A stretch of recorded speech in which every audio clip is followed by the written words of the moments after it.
ఈ రోజున ఒక వర్తమానం ఏంటంటే, మనము సంతోషం వచ్చినా, శ్రమ వచ్చినా, దుఃఖం వచ్చినా, మరి హ్యాపీనెస్ వచ్చినా, ఏదొచ్చినా దేవుని యొక్క సిలువను ముందు పెట్టుకుని మన జీవితాన్ని ముందుకు పోనివ్వాలి. ఇది మనం నేర్చుకుందాం. అంటే మనకు విజయం ఇచ్చింది ఆల్రెడీ సిలువ. కానీ కొన్నిసార్లు శ్రమలు వచ్చినప్పుడు మరలా ఆ విజయాన్ని మనం చూడాలంటే మనం ఏం చేయాలి అనేది ఒక విషయాన్ని మీకు చెప్పేసి నేను వదిలిపెట్టేస్తాను. అందుకే ఈ మెసేజ్కి చిన్న టైటిల్ పెట్టాను, ఏంటంటే లుక్ ఆన్ టు జీసస్. అంటే యేసు ప్రభువుని మాత్రమే చూడాలి. మంచిది, ఆయన సిలువను మాత్రమే మనం చూడాలి. దేవుడు ఎక్కువగా ఏం చూస్తాడంటే, నీ కష్టకాలంలో నువ్వు అడగకపోయినా నీకు ఇస్తాడు. ఎందుకంటే శ్రమల్లో కొన్నిసార్లు అడగలేం, అయినా ఇస్తాడు. కానీ నీ సంతోష సమయంలో దేవునికి గ్రాటిట్యూడ్ తెలియజేయాలి. ఆ గ్రాటిట్యూడ్ లేకపోతే మనం ఎన్ని చేసినా దాన్ని దేవుడు యాక్సెప్ట్ చేయడు. మనం దేవుని దగ్గరికి వస్తాం, అన్నీ చేస్తాం, కానీ ఆ గ్రాటిట్యూడ్ ఉండాలి, ఆ కృతజ్ఞతా భావం ఉండాలి. అది ఉంటే దేవుడు చాలా సంతోషిస్తాడు. నేను ఒక స్టోరీ చదివాను. ఏమనంటే, ఇద్దరు ఫ్రెండ్స్ కలిసి వాళ్ళు ఏం చేశారంటే, మాట్లాడుకుంటా ఉన్నారట. చిన్నప్పుడు స్నేహితులు మాట్లాడుకుంటా, రే ఒకడు అన్నాడట, రే ఎక్కువగా సంతోషం వస్తేనే దేవుని దగ్గరికి వస్తారు, కానీ దుఃఖంలో దేవుని దగ్గరికి రారురా అన్నాడట ఒకడు. అంటే వాడన్నాడట, లేదురా నువ్వు చెప్పిన తప్పు, దుఃఖం ఉన్నప్పుడే వస్తారు, సంతోషం ఉన్నప్పుడు రారంటే అలా ఎలా చెప్పగలను అన్నాడట.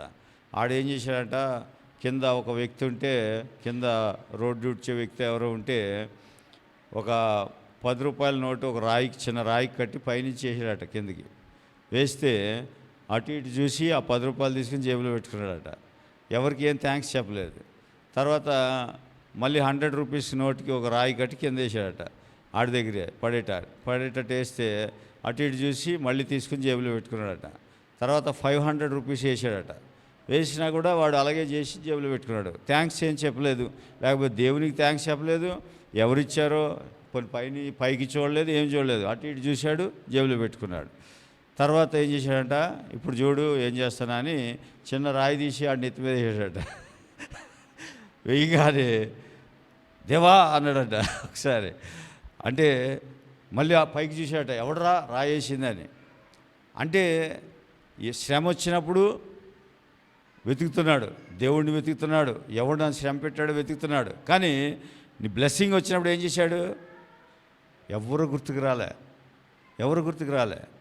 అందుకే దేవుని దగ్గరికి ఎక్కువగా కష్టం ఉన్నప్పుడు వస్తాం, కానీ సంతోషంలో ఎక్కువ దేవునికి కృతజ్ఞతాస్తుతులు చెల్లించాలి.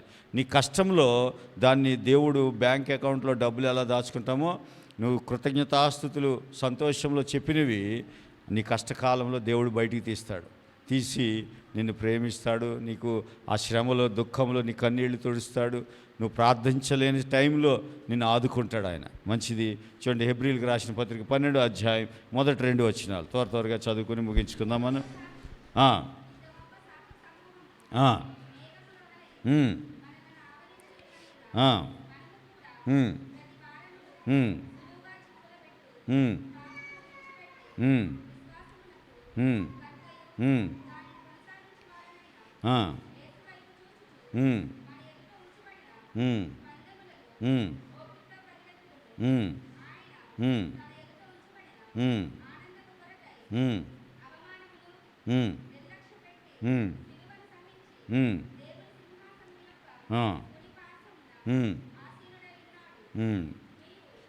అది తర్వాత చూద్దాం, 3వ వచనం.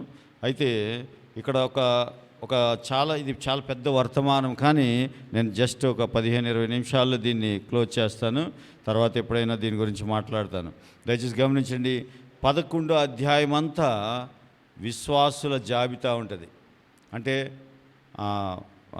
లీడర్స్ అన్నమాట, ఫెయిత్కి లీడర్స్, వాళ్ళందరి పేర్లు ఉంటాయి. 11వ అధ్యాయం అంతా జయించిన వారు, విశ్వాసము ద్వారా జయించిన వారి పేర్లు రాయబడ్డాయి.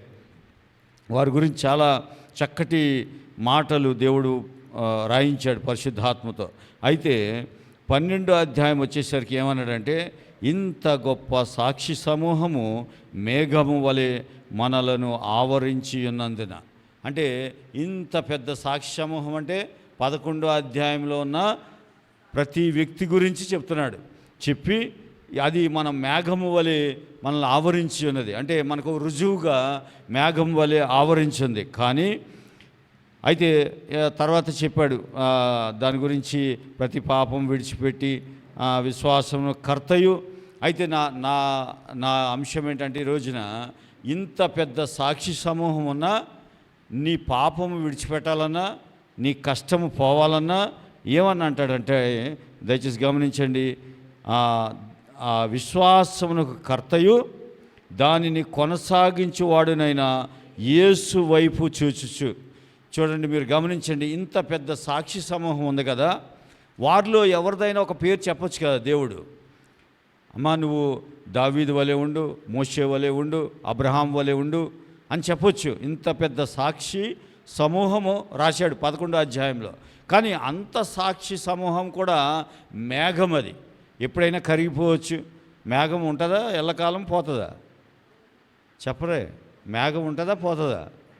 ఎప్పుడైనా పెద్ద మేఘం వచ్చినా పోతుంది, అంటే ఎప్పుడైనా పోవచ్చు. కానీ అందుకే మేఘమును చూపించలేదు నీకు, విశ్వాసుల జాబితాని చూపించలేదు నీకు. వాళ్ళు విశ్వాసము ఒకరోజు ఉండొచ్చు, ఒకరోజు పోవచ్చేమో.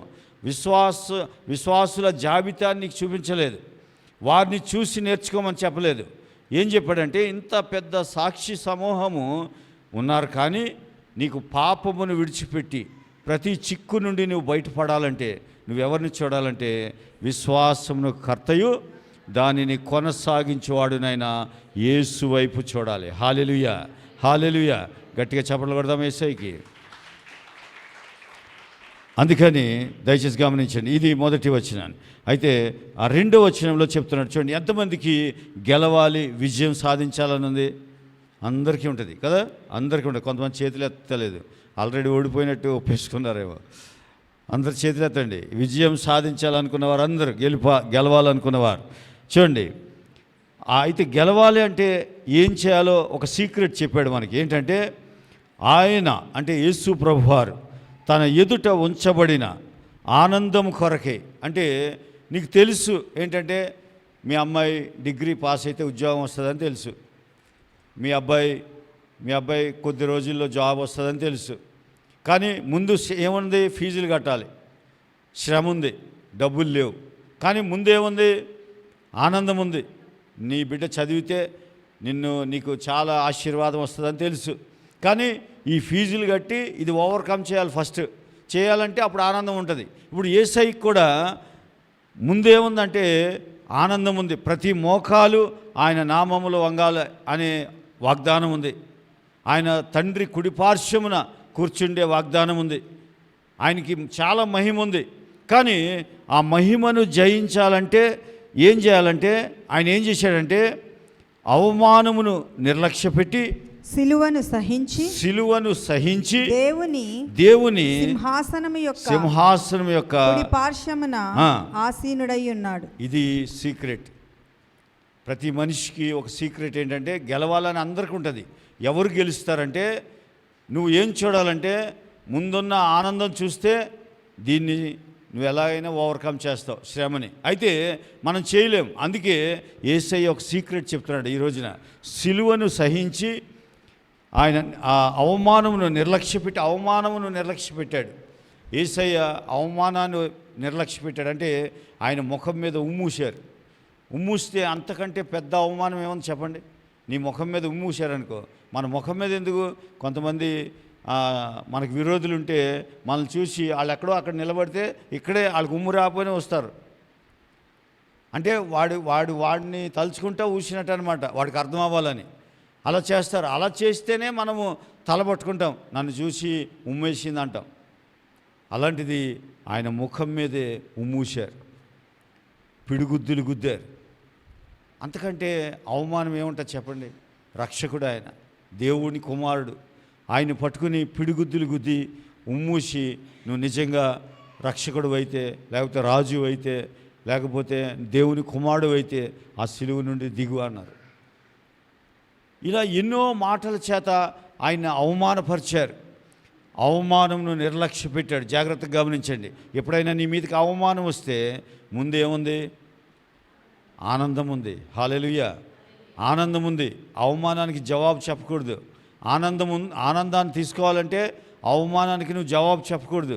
చూడండి, ఆనందమును నిర్లక్ష్య పెట్టి సిలువను సహించి, ఆ సిలువను సహించాడు. సిలువను సహించడం అంటే మనం ఎన్నోసార్లు ఇన్ని రోజులుగా మాట్లాడుకుంటున్నాం. ఆయన చేతులకి మేకులు, పెద్ద పెద్ద మేకులు కొట్టారు, అరికాళ్ళకు కొట్టారు, ముళ్ళ కిరీటం పెట్టారు.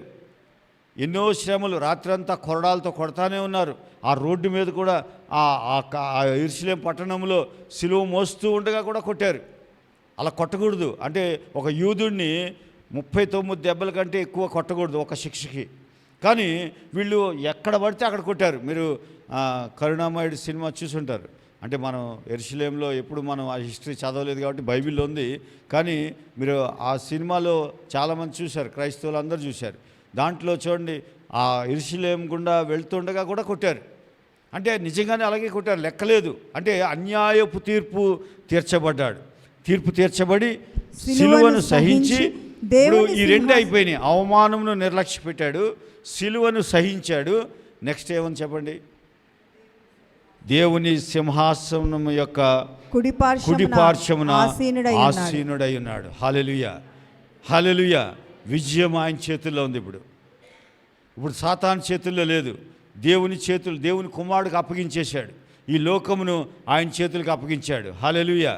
అందుకని ఇప్పుడు ఆయన సిలువను సహించేశాడు. కాబట్టి ఇప్పుడు నువ్వు ఎప్పుడు శ్రమ వచ్చినా నువ్వేం తలుచుకోవాలంటే, ఇప్పుడు ఇక్కడే ఒక సీక్రెట్ ఉంది. ఏంటంటే, ఇప్పుడు నేను కూడా మరి శ్రమని సహించాలా, నేను కూడా మరి ఈ అవమానమును నిర్లక్ష్య పెట్టాలా అంటే నీ పని అది కాదు. నువ్వేం చేయాలంటే, నిర్లక్ష్య పెట్టిన వాణిని, లేకపోతే సిలువను సహించిన వాణిని నువ్వు లక్ష్య పెట్టాలి. హల్లెలూయా.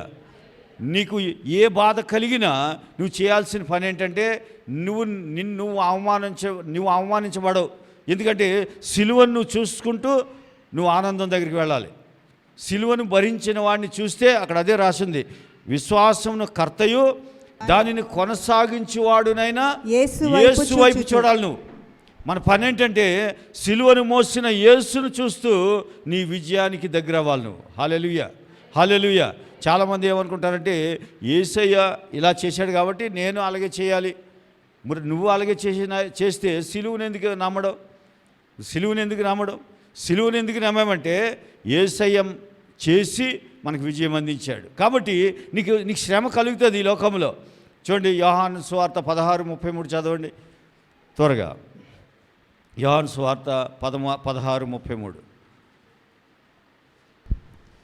నాయందు మీకు సమాధానము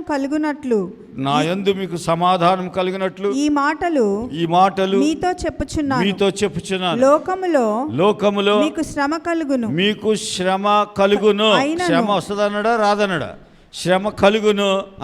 అయినను ధైర్యము తెచ్చుకొనుడి. ఎందుకు ప్రభా మేము ధైర్యం తెచ్చుకోవాలి అంటే సమాధానం చెప్తున్నాడు. ఏంటంటే, నేను లోకమును జయించి ఉన్నాను. హల్లెలూయా, హల్లెలూయా. నీకు శ్రమ కలిగినప్పుడు లోకమును జయించిన వానిని గుర్తు చేసుకోవాలి. చూడండి, చాలాసార్లు మనం పిల్లలకి ధైర్యం చెప్తాం. ఎప్పుడైనా వాడు అధైర్యపడ్డాడనుకో, నాన్న ఆ అబ్బాయి చూడు, లేకపోతే కొంతమంది గొప్ప గొప్ప వ్యక్తులను చూపిస్తాం. అబ్దుల్ కలాం గారిని చూడు, అంబేద్కర్ని చూడు. అంటే వాళ్ళు ఎలా చదివారు, ఎంత అంటే వాళ్ళకి ధైర్యం చెప్తాం అన్నమాట. ఇలా ఉండు, అలా ఉండని. అవునా కదా మన బిడ్డలకి? ఇప్పుడు యేసయ్య ఒక ధైర్యం చెప్తున్నాడు. ఏంటంటే, మీకు లోకములో శ్రమ కలుగును, అయినను మీరు ధైర్యము తెచ్చుకొనుడి. ఎందుకు ధైర్యం తెచ్చుకోవాలంటే, నేను లోకమును జయించి ఉన్నాను. హల్లెలూయా, హల్లెలూయా. కాబట్టి ఆ జయం ఎలా వచ్చిందంటే, ఆయన అవమానమును నిర్లక్ష్య పెట్టి సిలువను సహించి ఈ రెండు విషయాలు చేస్తే విజయం వచ్చింది. తండ్రి కుడిపార్శ్వమున కూర్చోడమే కాదు, మనల్ని కూడా తీసుకెళ్ళి తండ్రి కుడిపార్శ్వమున కూర్చోబెట్టాడు. హల్లెలూయా, హల్లెలూయా. కాబట్టి శ్రమ వచ్చినంత మాత్రాన నువ్వు కంగారు పడాల్సిన పని లేదు, ధైర్యంగా ఉండాలి. ఎందుకంటే మన ప్రభువు యేసయ్యనైతే మనం నమ్మామో ఆ దేవుడు అవమానమును నిర్లక్ష్య పెట్టాడు, ఉమ్మూయించుకున్నాడు, సిలువను సహించాడు, కోడా దెబ్బలు సహించాడు. ఆ రక్తపు ఆ ఏరులై పారింది ఆ ఏరియా అంతా. ఆయన రక్తం ఆ బాడీలో ఒక్క రక్తపు చుక్క కూడా లేదు. అలాంటి శిక్షను అనుభవించాడు. మళ్ళీ శ్రమ వచ్చినప్పుడు మనల్ని అనుభవించమని కాదు ఈ వాక్యం రాసింది. ఆ అనుభవించిన వానిని నువ్వు జ్ఞాపకం చేసుకోవాలి. హల్లెలూయా, హల్లెలూయా. ఈరోజు ఇది చాలా పెద్ద సీక్రెట్. మీకు మీలో ఏ కష్టం కలిగినా, ఏ ఇబ్బంది కలిగినా, నీ పాపము అక్కడ రాశాడు, నీ పాపమును విడిచిపెట్టి, చిక్కులు పెట్టు పాపమును విడిచిపెట్టాలన్నా, లేకపోతే ఆ 3వ వచనం చదవండి. మీరు అలసట పడకయు. చూడండి, మన జీవితంలో ఎంతోమంది ఇక్కడ కూర్చున్న వారిలో ఉదయం డ్యూటీకి వెళ్ళి ఉంటారు, ఇప్పుడు వచ్చి ఉంటారు, అవునా కాదా? కొంతమంది డైరెక్ట్గా డ్యూటీ నుంచి ఇక్కడికే వస్తున్నారు, లేట్ అవుతుందని. అంటే మనం ఏమవుతుంది, ఉదయం నుంచి అలసట పడ్డాం. అలాగే మన ప్రాణములు కొన్నిసార్లు విసిగిపోతాయి. ఎప్పుడు విసిగిపోతాయి చెప్పండి? చిన్నోడికి బాగోదు, వాడిని చూపించామనేసరికి పెద్ద అమ్మాయికి ఫీజు కట్టాలా, ఆయనకి ఫీజు కట్టేలోపు భర్తకో భార్యకో బాగోదు, వాళ్ళని చూసుకోవాలి, ఈలోపు 1వ తారీఖు వస్తుంది, ఇవన్నీ కట్టుకోవాలి. ఇలాగా ఒకదాని తర్వాత ఒకటి వచ్చినప్పుడు ఒకసారి అనిపిస్తుంది ప్రాణము విసిగిపోద్ది, అవునా కదా? నాకు కూడా ఎన్నోసార్లు అలా ప్రాణం విసిగిపోయిన సందర్భాలు ఉన్నాయి. ప్రాణం విసిగిపోద్ది. కొన్నిసార్లు అయితే వడ్డీలు కట్టి విసిగిపోతాం. కొన్నిసార్లు ఈ చాలా కష్టాలు, మనిషికి చాలా కష్టాలు, ఇన్ని బాధలు భరిస్తాం. అందుకే యేసయ్య అవన్నీ తెలుసు ఆయనకి. అందుకే ఏమన్నాడంటే ఆయన చెప్తున్న మాటలు ఏంటంటే, మీరు అలసట పడకయు మీ ప్రాణములు విసుగకయు ఉండాలి అని ఎంతమందికి ఈ రాత్రి ఆశ ఉంది? నా ప్రాణం విసిగిపోకూడదు, నేను అలసిపోకూడదు అని ఎంతమందికి ఆశ ఉంది? ఆశ ఉన్న వారందరికీ ఒక శుభవార్త చెప్తున్నాడు. ఏంటంటే చదవండి. పాపాత్ములు తనకు అంటే యేసు ప్రభువుకు, చాలా జాగ్రత్తగా చదవాలి. పాపాత్ములు యేసు ప్రభువుకు వ్యతిరేకముగా చేసిన తిరస్కారమంతయు ఓర్చుకొనిన ఆయనను తలంచుకొనుడి. హల్లెలూయా, హల్లెలూయా. ఆయనను తలంచుకుంటే చాలు, నీ జీవితంలో నీ అవమానము ఉండదు, నీ జీవితంలో అలసట ఉండదు, లేకపోతే మీ ప్రాణానికి విసుగుదల ఉండదు. ఇది రాత్రి చాలా చాలా ప్రాముఖ్యమైన విషయం. నువ్వెప్పుడు విసుగుపోయినా, నువ్వెప్పుడు నీ ప్రాణానికి అలసట కలిగినా, నువ్వు జ్ఞాపకం చేసుకోవాల్సింది నీ కష్టాలు ఎవరు తీరుస్తారా అని కాదు, లేకపోతే నీ శ్రమను జ్ఞాపకం చేసుకోవడం కాదు, లేకపోతే నీకు ఏదైతే ఇబ్బంది కలిగిస్తుందో దాన్ని జ్ఞాపకం చేసుకోవడం కాదు. దేన్ని జ్ఞాపకం చేసుకోమన్నాడంటే, నీ ప్రభువు విశ్వాసమును కర్తయు దాన్ని కొనసాగించేవాడునైన యేసు వైపు మూడు విషయాలు ఆయన వైపు చూచుచు ఏం చెప్పాలంటే, ఏం తలుచుకోవాలంటే, నువ్వు నీ అవమానం కాదు, లేకపోతే నీ కష్టం కాదు, నీ శ్రమ కాదు, నీ అనారోగ్యం కాదు, నీ ప్రాణం విసిగిపోవడం కాదు, నీ అలసట కాదు. ఏం చూడాలంటే, విశ్వాసమును కర్తయు దాన్ని కొనసాగించేవాడు అయిన యేసు వైపు చూచుచు నువ్వేం చేయాలంటే, ఆయన అలసట పడకయు ప్రాణములు విసుక ఉండాలంటే ఏం చూడాలంటే, అవమానమును నిర్లక్ష్యపెట్టి సిలువను సహించిన యేసును చూడాలి. యేసు ప్రభుని చూడాలి. నీకు బహుశా డౌట్ రావచ్చు, విశ్వాసమును కర్తయు దాన్ని కొనసాగించేవాడు నాయన యేసు అంటే ఎవరా యేసు ప్రభు వారు అంటే ఎవరు అని అంటే, ఆయన అవమానమును కల్వరి కొండలో యెరూషలేం పట్టణంలో నిర్లక్ష్యం చేసిన వ్యక్తి. నిర్లక్ష్యం కాదు, ఆయన దాన్ని అసలు నిర్లక్ష్య పెట్టంటే దాన్ని పట్టించుకోలేదు. అవమానమే. ఒక విధంగా తలుచుకుంటే దేవుని కుమారుడు ముఖం మీద ఉమ్మూస్తే అంతకంటే పెద్ద అవమానం లేదు.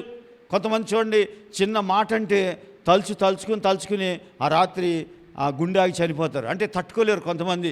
ఒక మాట అంటే సహించక గుండె తట్టుకోలేక ఆ మాట విని గాయపడి చాలామంది చనిపోయిన వ్యక్తులు ఉంటారు. కానీ యేసయ్య మనందరి కొరకు ఏం చేశాడంటే, ఆయన చెప్పాడు, మీకు లోకంలో శ్రమ కలుగును, అయినను మీరు ధైర్యము తెచ్చుకొనుడి, నేను మీకు విజయమును లోకాన్ని జయించి ఉన్నాను. హల్లెలూయా, హల్లెలూయా. ఈ రాత్రి సిలువ నీకేం తెచ్చిందని నువ్వు అడగొచ్చు.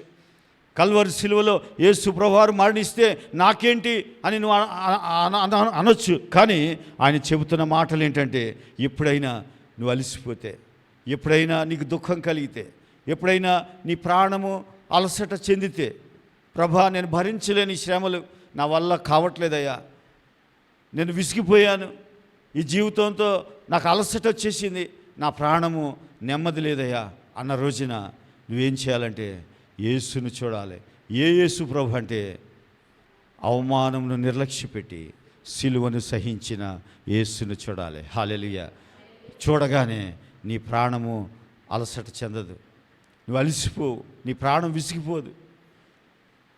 అప్పుడు చెప్తున్నాడు, నేను లోకమును జయించున్నాను, నీ శ్రమను కూడా జయించాను, నీ అనారోగ్యమును కూడా జయించాను, నీ పేదరికాన్ని జయించాను, నీకేం కావాలో అది నేను జయించి పెట్టాను.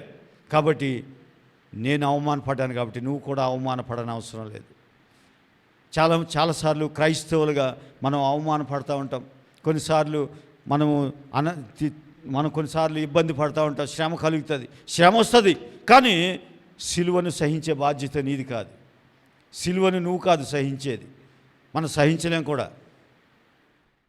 యేసయ్య ఏమంటాడంటే నీకు శ్రమ కలుగుతుంది, కానీ శ్రమలో నువ్వు అలసిపోతావు, కొన్నిసార్లు ప్రాణం విసిగిపోద్ది. కానీ ఆ టైంలో నువ్వేం చేయాలంటే శ్రమ వైపు చూడొద్దు, అలసట వైపు చూడొద్దు, నీ ప్రాణం విసిగిపోయిన నీ ప్రాణం వైపు చూడొద్దు. నువ్వేం చూడాలంటే అవమానమును నిర్లక్ష్యపెట్టి సిలువను సహించిన యేసును చూడాలి. హల్లెలూయా, హల్లెలూయా. కొన్నిసార్లు మన జీవితంలో కొన్నిసార్లు చెప్పుకోలేం, ఇతరులకు చెప్పుకోలేని బాధలు, ఇబ్బందులు, ప్రాణం విసిగిపోయి వద్దు అనిపిస్తుంది. అలాంటి సందర్భాలు వస్తాయి, ఈ లైఫ్ వద్దు అనిపిస్తుంది. కానీ ఆ టైంలో కూడా నువ్వు గనక ఆ యేసు ప్రభుని ఎలా తలుచుకోవాలంటే, నా యేసయ్య నా అవమానమును నిర్లక్ష్య పెట్టాడు, నాకు జరిగిన అవమానము ఆయన మీద జరిగిపోయింది ఆల్రెడీ, నాకు జరగబోయే అవమానం. మనం కొన్నిసార్లు ఊహించుకునే ఇబ్బంది పడతాం. రేపొద్దున వాడికి డబ్బులు కట్టాలి, రేపొద్దున వాడికి నేను ఏదో ఇవ్వాలి, ఏం చేయాలి, రాత్రి నిద్ర పట్టదు. అప్పుడు ఏం చేస్తామంటే మనం ఏం చేయాలో ఆలోచిస్తాం. కానీ యేసయ్య ఏమని చెప్తున్నాడంటే, మేబీ నువ్వు అలసిపోయి ఉంటావు, నీ ప్రాణం విసిగిపోయి ఉంటుంది, నువ్వేం చేయాలో తెలియక ఇబ్బంది పడుతున్నావేమో. విశ్వాసమును కర్తయు దాన్ని కొనసాగించేవాడినైనా యేసు వైపు చూచు ఆల్రెడీ యెరూషలేము పట్టణంలో నీ కొరకు అవమానమును నిర్లక్ష్యపెట్టి సిలువను సహించిన ఆయనను తలంచుకొనడి. ఆ మాట ఎంత బాగుంది చూడండి. ఆయనను ఎప్పుడు నీ ప్రాణం అలసిపోయినా, నా వల్ల కాదు అనిపించిన సందర్భంలో కూడా అవమానమును నిర్లక్ష్యపెట్టిన సిలువను సహించిన యేసు ప్రభువారిని తలంచుకొనుడి. ఆ మాటని జ్ఞాపకం పెట్టుకోండి. నువ్వు ఎక్కడున్నా, ఆఫీసులో ఉన్నా, ఇంట్లో ఉన్నా, లేకపోతే బయట రోడ్డు మీద ఉన్నా, ఒకవేళ నీ ప్రాణం అలసిపోతే, నీకేమైనా గుర్తొచ్చి అయ్యో నా జీవితం నేను ఎలా ఒడ్డుకు వెళ్ళాలి, నాకు దారులన్నీ మూసుకుపోయాయి, నేను ఏం చేయాలి, నాకు అర్థం కావట్లేదు అన్నప్పుడు ఒకసారి కల్వరి వైపు చూసి, ప్రభా ఆ పట్టణంలో, యెరూషలేము పట్టణంలో కల్వరి కొండ మీద అవమానమును భరించావు, నాకు రేపు నీకు అనిపించవచ్చు, మేబీ రేపు నేను డబ్బులు కట్టకపోతే నాకు అవమానమే అని నీకు అనిపించినప్పుడు, ప్రభా రేపు నాకు జరిగే అవమానము ఆల్రెడీ నువ్వు సిలువలో మోసావు నాయనా, నీకు వందనాలు. రేపు జరగబోయే నా శ్రమ, నా ఇబ్బంది, అదంతా సిలువలో నువ్వు మోసావు నాయనా, నీకు వందనాలు అని ఒక్కసారి ఆయన్ని తలుచుకో. ఉదయం అయ్యేసరికి నీ సమస్య మబ్బు విడిపోయినట్టు విడిపోద్ది. హల్లెలూయా, హల్లెలూయా. గట్టిగా చప్పట్లు కొడదాం యేసయ్యకి. అందుకే రాత్రి నీ జీవితంలో నువ్వు ఒంటరివి కాదు. నీ కొరకు యేసు ప్రభు ఆల్రెడీ విజయమును సాధించి, ఆయన ఎలా సాధించాడో అలా సాధించమని కాదు, నీకు సిలువనిచ్చింది. చాలామంది ఏమనుకుంటారంటే ఈ వచనాలు అర్థం కాక, ఆయన అవమానమును నిర్లక్ష్య పెట్టాడు కాబట్టి నేను నా ముఖం మీద మూస్తే ఊహించుకోవాలా, నేను సిలువను మోయాలి. కాదు, అది కాదు. మోసిన ఆయనను తలంచుకొనుడి. నీ శ్రమ సంతోషంగా మారిపోద్ది, నీ అనారోగ్యం ఆరోగ్యంగా మారిపోద్ది. నిజంగా ఈ వచనం చదివితే నీకున్న సమస్యలు మర్చిపోతావు అంతే. ఎందుకంటే నీ పక్షముగా ఒక వ్యక్తి 2000 సంవత్సరాలు అయింది సిలువను మోసి, సిలువలో రక్తం కార్చి. అదంతా నువ్వేం చేస్తున్నావు అంటే నిర్లక్ష్యం చేస్తున్నావు. నువ్వు నీ శ్రమను నువ్వు అవమానం కాదు నిర్లక్ష్య పెట్టేది. మనం ఏం చేస్తున్నావు అంటే ఇండైరెక్ట్గా సిలువను నిర్లక్ష్యం చేస్తున్నాం, ఆ రక్తంను నిర్లక్ష్యం చేస్తున్నాం. దయచేసి ఈ రాత్రి ఇన్ని రోజులు సిలువను నిర్లక్ష్యం చేసి శ్రమ పడ్డావేమో, సిలువని రక్తమును నిర్లక్ష్యం చేసి అవమానపడ్డావేమో. ఈ రాత్రి నీకు ఒక శుభవార్త ఏంటంటే, మేబీ నీ ప్రాణం విసిగిపోయి ఉంటుంది, మేబీ నువ్వు అలసిపోయి ఉంటావు, నీకు శ్రమ కలిగి ఉంటుంది. ఆ శ్రమలు ఎలాంటివంటే భరించలేని శ్రమలు కూడా వచ్చి ఉంటాయి.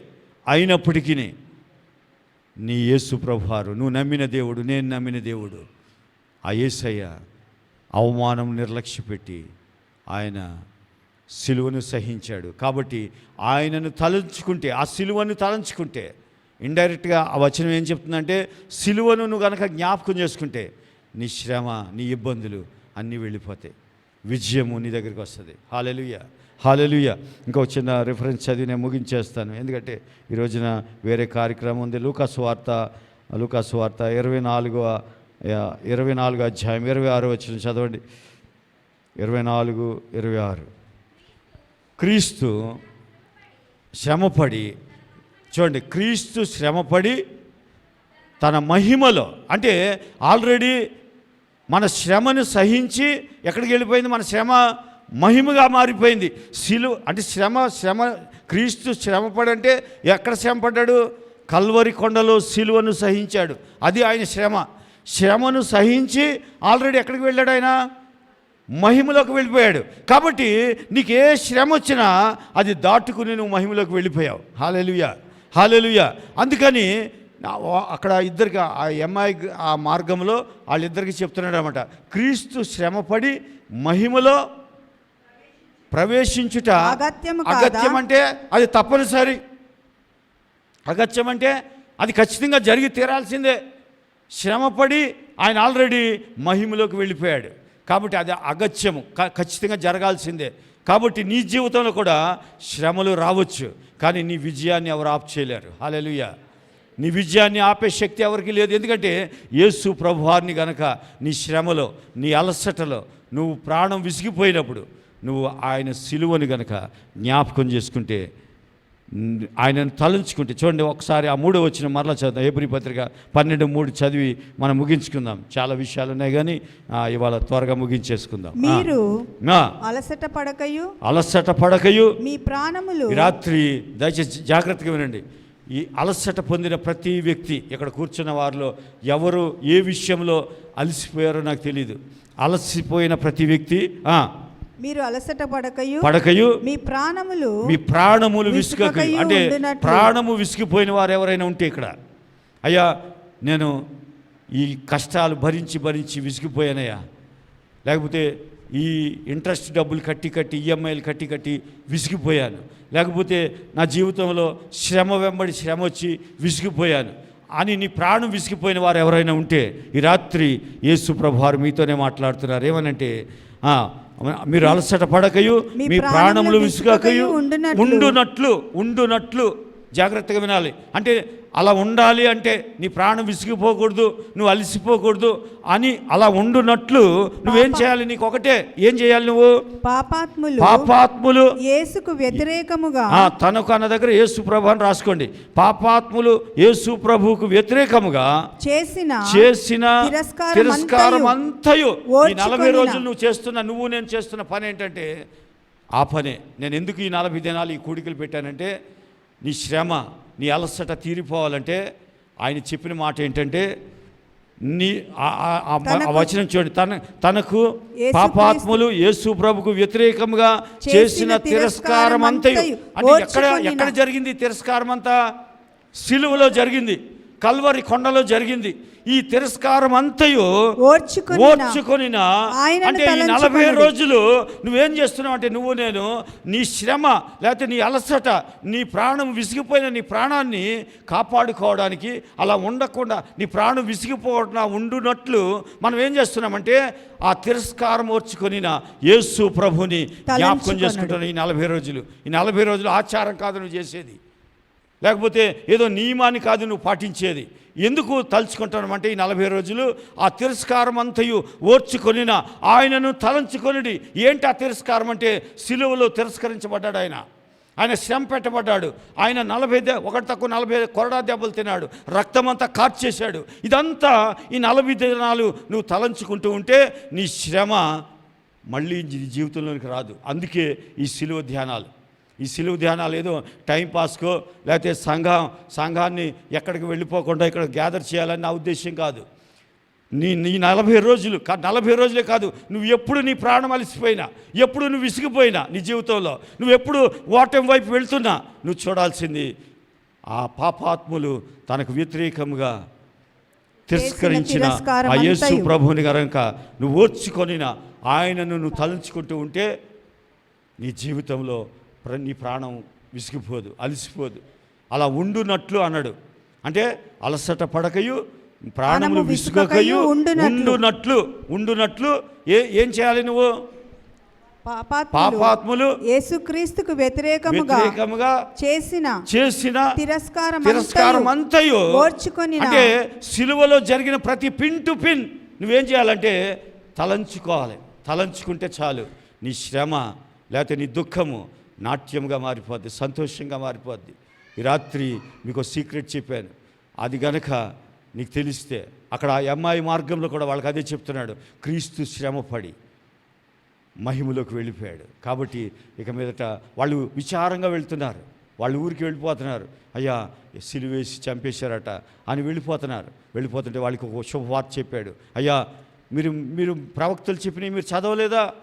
ఆయన చెప్తా ఉన్నాడు, ఆయన శ్రమపడి మహిమలోనికి వెళ్ళడం అగత్యమని మీకు తెలియదా? అగత్యం అంటే తప్పనిసరిగా అది జరగాల్సిందే, జరిగింది. కాబట్టి ఇక మీదట నీ ప్రాణం నీకు సీక్రెట్. ఒకవేళ ఆ టైంలో నీ ప్రాణం విసిగిపోయినప్పుడు, నువ్వు అలసిపోయినప్పుడు, నువ్వు దుఃఖపడినప్పుడు, పాస్టర్గా నేను ఉండకపోవచ్చు నీ పక్కన, లేకపోతే నీ విశ్వాసులు నీతో ఉండకపోవచ్చు, నీ స్నేహితులు నీతో ఉండకపోవచ్చు, నీ కొలీగ్స్ నీకు సహకరించకపోవచ్చు. ఆ టైంలో ఒక్కదానివే నిలవబడి అయ్యా నా ప్రాణం విసిగింది, నేను అలసిపోతున్నాను.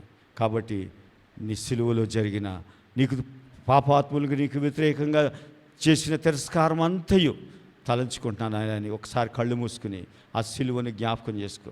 ఆ సిలువలో జరిగిన పిన్ టు పిన్ మీరు ఇంటికి వెళ్ళిన తర్వాత ఓకే ఈ 40 days అయిపోతాయి, తర్వాత నేను సిలువ ధ్యానాలు చెప్పను.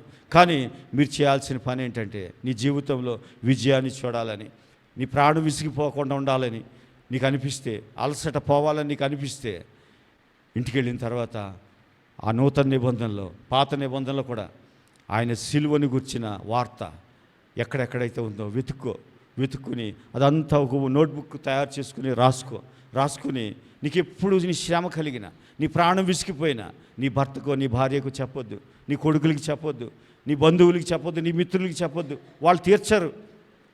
ఎప్పుడైతే తలుచుకుంటావో, ఆయనను తలుచుకుంటే ఆయన ఆల్రెడీ నీ శ్రమని జయించేశాడు. హల్లెలూయా. నీ అనారోగ్యాన్ని జయించేశాడు, నీ పేదరికాన్ని జయించేశాడు. కాబట్టి రాత్రి ఆ సిలువలో ఆయనను తలుచుకుంటే నీ శ్రమ ఏది ఉండదు, నీ దుఃఖము సంతోషంగా మారిపోద్ది. అలాంటి కృప దేవుడు మనందరికీ దయచేయునుగాక. ఆమేన్.